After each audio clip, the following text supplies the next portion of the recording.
Hi, this is Sherri. Welcome to day 33. I had to look at my notes. Day 33 of Meditate Right. We are still continuing on 30 minutes of meditating, 30 minutes of writing. And, I talked in a recent video about being irritated, and I want to talk a little bit more about that. I want to talk about the anger of that. So irritation is anger too. And I was pretty angry last week. I was irritated and then I got angry. Irritated is like this rub, and anger is like more like, "Blah," like I want to just like explode on someone. And I was focusing a lot on my anger. And that's what I want you to write about today is your anger. We all have it. And what I was doing was I was being mad at it. I was even being mad at the anger. I was being mad at the the situation, and I was mad that now like all of these now I'm going to have to do all these other things and just all of that. And I was focusing so much on it. I was focusing so much on the problem, and the problem wasn't resolving. And then I was getting even more mad because the problem wasn't resolving, and I just kept looking at that part of it, and I wasn't looking at anything else.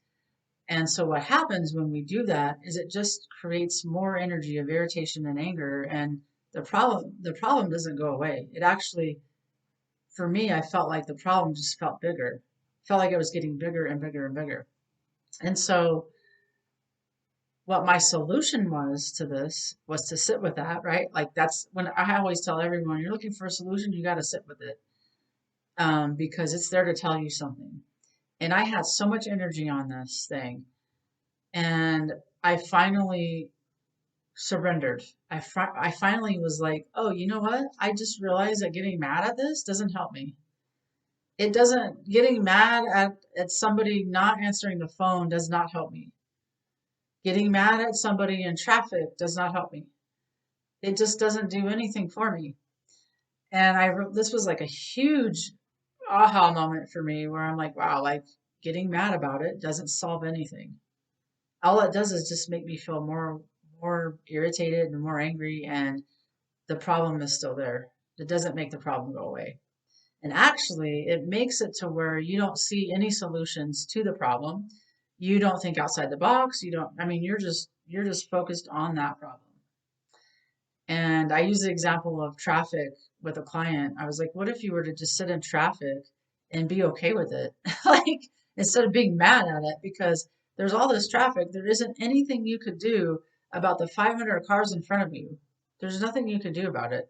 So, what you can do though is be in that moment with the cars, and you would end up maybe finding something to do in that time.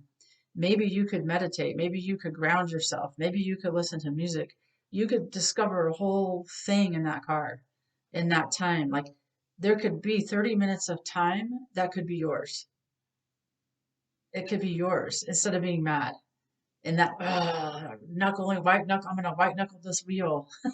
These people in Colorado don't know how to drive. These idiots.